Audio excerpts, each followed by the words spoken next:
Welcome to the With Interest summer season. Today you'll be hearing something a little different. An episode from CPA Australia's leadership, strategy and business podcast, In the Black. If you like what you hear today, you can subscribe to In the Black. That's In the Black, all one word, in your favourite podcast app or by following the link in the show notes. This is In the Black, a leadership, strategy and business podcast brought to you by CPA Australia.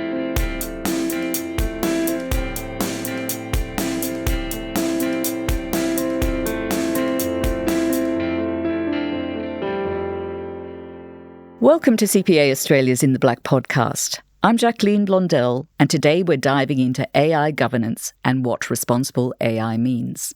To enlighten us is responsible AI pioneer Dr Rumman Chowdhury, who is shaping the field of AI ethics and governance before it became a global imperative. She is the CEO and co-founder of Humane Intelligence, a non-profit advancing community-driven AI auditing and evaluation. As the US Science Envoy for Artificial Intelligence, she engages in global AI governance efforts with a focus on emerging markets. Previously, she led AI ethics teams at Twitter and Accenture, pioneering enterprise-level AI risk mitigation tools. Rumman is speaking at this year's CPA Australia Congress. Welcome to In the Black, Rumman. Thank you so much for having me. Well, first I want to kick off with the fact that the AI genie's well and truly out of the bottle. Is it too late to create a responsible AI environment? Oh, absolutely not. So AI is actually still in very, very early days of deployment, and contrary to what maybe the media and some of the AI hype may be presenting, AI is really not in as common use as it could be, and also the genie can be put back in the bottle if we would like. So what are the tenets of responsible AI? What needs to be done to create that environment? That's a great question. So first and foremost, one thing I do like to differentiate is responsible AI from AI for good. I think the two often get conflated. So AI for good is charitable use case of AI. Responsible AI is building AI from the ground up to you have good data hygiene, ethical data practices, ensuring appropriateness of use, enabling the right stakeholders to be in the room, including impacted parties, developing ongoing methods of test and evaluation, including model observability, transparency practices, and then finally ensuring accountability and clear transparency and auditability of what you've done. So can we look at the flip side? What happens when these things don't happen? Well, I mean, we've seen some of the important use cases in the headlines that we may have read over the past few years. So, for one, these AI models are deployed in a way that is harmful or discriminatory. As an example, in the United States, there was an algorithm that allocated kidney transplants to people in need, and it reflected the unfortunate inherent biases against patients of color and downgraded individuals with the same presenting conditions who happen to be Black. We've seen it manifesting in things like job applications where, women are not favored because of algorithms picking up, ingrained biases, so on and so forth. We've had facial surveillance algorithms that misclassified individuals, in particular people of color. Again, we're just seeing the same manifestations of the biases that exist in society manifesting in technology. Does a lot of work and effort have to go into making sure these biases aren't cropping up in a system? Absolutely. There is a deep field of responsible AI. There are, fortunately, at this point, practitioners who have been doing it for some years, and there's a lot of expertise and experts to tap into. Can you talk about your experience at Twitter, where the cropping experience of the difference between men and women? I think that's a really good example of. Yeah, this is a great. I love this example actually. Well, because it is an end-to-end example of how a company faced with a challenge of unethical use or irresponsible use of AI, again, unintended, addressed it and actually did something meaningful about it. So just in terms of the timeline, this happened around, I believe, the fall of 2020 into 2021, if I remember correctly. And some of this actually predates my time at Twitter, and then the other half of it comes after I joined.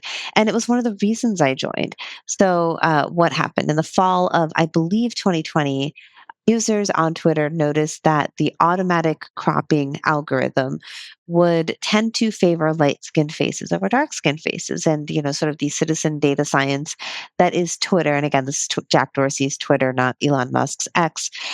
People, would take photos, they would take images, etc., and they would crop it, and they did it both based on race and gender. And they seem to find that algorithms tend to crop women differently from men, something called the male gaze, where women were cropped at their chest and men were cropped at their face. And it would, again, as I mentioned, favor light skinned people over darker skinned people. And, the Twitter leadership was actually quite engaged online about it. They promised to take action and then, enter my team. So I had just joined Twitter. And one of the first tasks that my team had was to actually conduct an audit of this algorithm. Now, this was based on an open source and publicly available algorithm that used human eye tracking data to determine, basically, make a heat map of the popular images or the popular sections of a photo. So you imagine thousands of people, they were all shown a range of photos. These cameras were tracking what they instinctively looked at, creating a heat map, right? So that could be projected onto really any image. And so, we audited the model and we did find that there was a preference for younger, lighter skinned women in terms of what faces. We did not necessarily find evidence of the male gaze, i.e., we didn't necessarily find the model tended to crop women a particular way versus men, but it was an interesting insight. So, what the company's decision was, and this is critically important, was to put the genie back in the bottle, was to say, we are not going to use this algorithm anymore. We don't really need it. Clearly, it's causing harm because it is unfairly cropping individuals out of photos or cropping in an inappropriate manner. And we pull the algorithm. And what was very interesting is, overwhelmingly people liked it.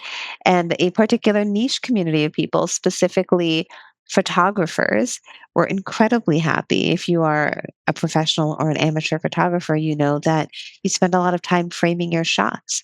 And the professional photography community was very upset that our algorithms would crop their very intentionally framed photos.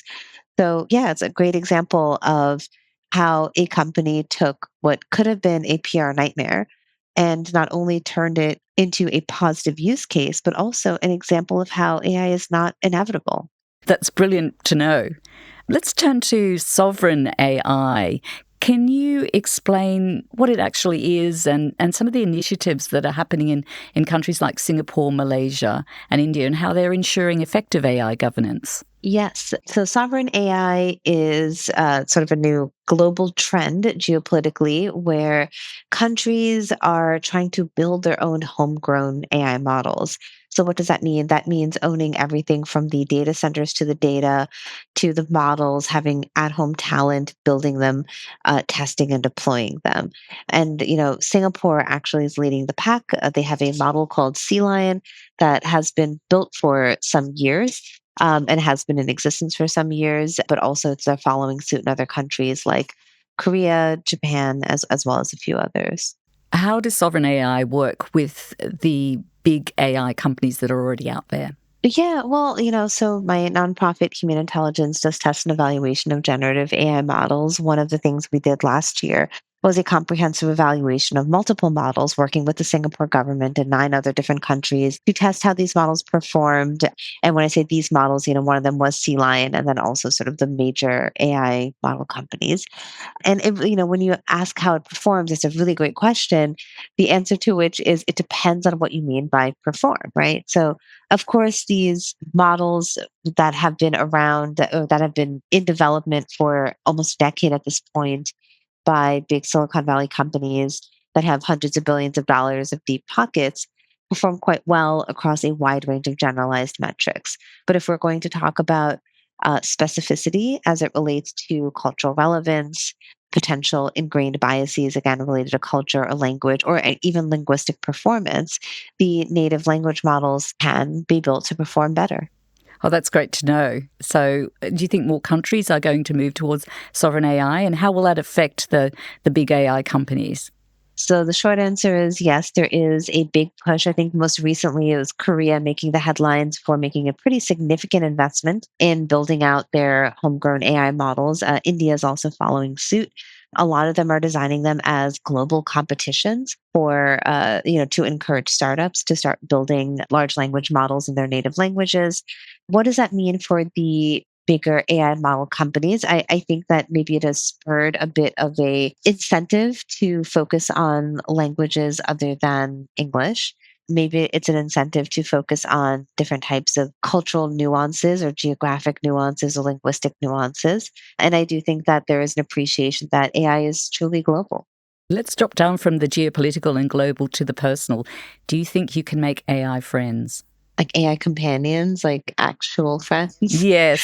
This is a pretty fraught question. So I was a fellow at Harvard's Berkman Klein Center, and I held a course on intelligence as a social, scientific, political, and economic construct. And one of the things we talked about is this rise of AI companions, AI friends, and this actually predates this current concern about AI psychosis. The short answer is, in my opinion, no. I think what is a friend and what does it mean is rather subjective. I think it is fundamentally for human beings, this is quite dangerous. The idea that we want to make friends with things that don't actually understand or appreciate or know what friendship is. AI is not alive. It is not a friend. It does not feel anything. It simply mimics. It is programmed to say the right kinds of words that look like the words that a human being would say, but an AI does not care for you. Now, that being said, one can think of many examples that are like therapeutic purposes where individuals who don't have access to care, access to the right kind of, let's say, therapy might actually benefit, or maybe who are afraid to go to therapy might actually benefit.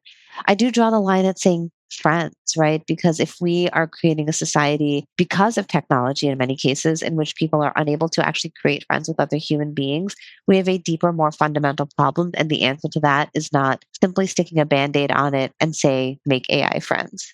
Maybe it's one of those put the genie back in the bottle situations if that evolves too far. Yeah, absolutely. Absolutely. Now, to paraphrase Star Trek, because I believe you are a Trekkie. Is that right? I am. Do you believe AI is the final frontier? I actually asked a few of AI agents and they said no. What do you think? I think the human capacity for expanding our knowledge is infinite. I think there was a time where you could have said the internet was a final frontier. You could have said television was a final frontier. You could have said radio was a final frontier, because all of these things, when they were launched, were unfathomable technologies. I mean, like the telephone, right? Now these are things that we take absolutely for granted. So no, I don't think AI is the final frontier. I think, again, the human capacity for expanding our knowledge and being clever and creative with the tools that we have is something human beings ourselves cannot fathom. A lot of the discourse around AI in the civilian population has been quite dystopian. My job is going to go, I'll be replaced. What's the good news about the future of AI? Well, the good news is that people are increasingly smart about how to interact and engage with technology.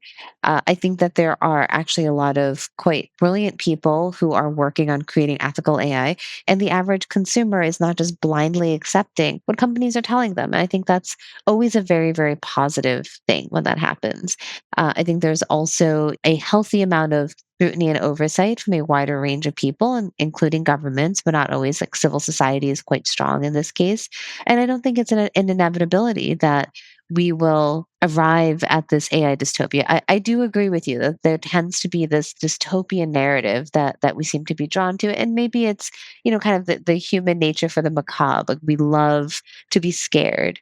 But I hope that in doing so, we don't end up building the world that we don't want to see. I think it is very important that we create a positive vision for the future that we want to aspire to that includes AI. And while maybe these dystopian stories might be fun bedtime stories, it's not going to be the reality that we actually build. That is very, very good to hear. Thanks so much, Rumman, for your fascinating insights and for joining us today. Thank you for having me. I really appreciate it. For our listeners eager to learn more, please check out the show notes for links to Rumman's website and the CPA Australia Congress 2025 website. And don't forget to subscribe to In the Black and share this episode with your friends and colleagues in the business community. Until next time, thanks for listening. To find out more about our other podcasts, check out the show notes for this episode. and we hope you can join us again next time for another episode of In the Black.